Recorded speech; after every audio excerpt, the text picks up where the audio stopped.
One of Homer Ledford's most vivid childhood memories involves his desire to create music. The young farm boy was fascinated with the melodies that he heard from the traveling musicians who made their way through the hills of Tennessee, and yearned for an instrument of his own on which to play. Yet he knew there was no way his family could afford the expense. So young Homer put his creativity to work and began crafting instruments from pots and pans, using screen wire for strings. His first fiddle was made using matchsticks for the sides. His knack for making things to suit his needs was furthered in North Carolina, where he attended a rehabilitation school after a bout with rheumatic fever. While doing odd jobs for the school to earn his room and board, Ledford was asked to repair an old dulcimer. A group of guests at the school saw him working on the instrument and asked him to make some dulcimers to sell in their New York shop. He recalls being paid $20 apiece for them, a rather princely sum at that time for a young man of meager means.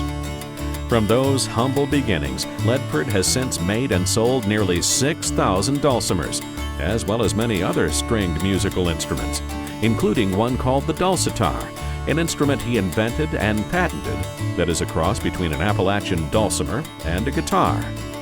3 instruments crafted by Ledford, a dulcitar, a fretless banjo, and an Appalachian dulcimer, are on display at the Smithsonian Institute in Washington, D.C. His instruments have received extensive media coverage and have been the focus of numerous exhibits. He has also led a number of workshops on the art of dulcimer making. Not surprisingly, Ledford is also an accomplished musician, with the style influenced by the music he heard growing up. In 1976, he organized a bluegrass band called Homer Ledford and the Cabin Creek Band, and has performed with them continuously since that time.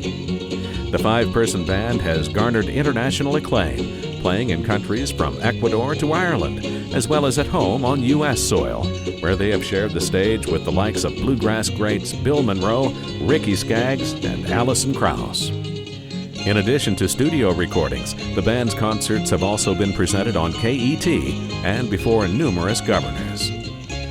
When at home in Winchester, Ledford can often be found playing for the worship services at First United Methodist Church, where he has also served in various administrative roles. He is also a popular figure at area church camps, schools, and nursing homes. At his side for the last 50 years has been Ledford's wife, Callista, with whom he has 4 children. He and Callista first met while attending Berea College in 1949. And though he later transferred to Eastern Kentucky University, he and Callista continued to see each other.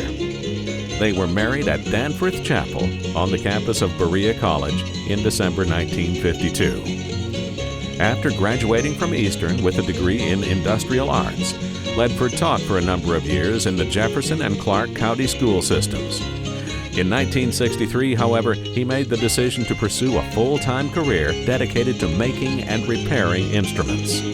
40 years later, he's still at it, with no plans to stop anytime soon.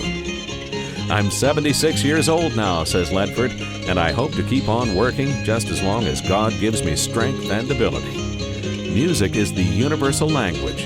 It brings peace and serenity to the soul." We are honored to present to you tonight Homer C. Ledford, a 2003 recipient of the Heroes, Saints, and Legends Award.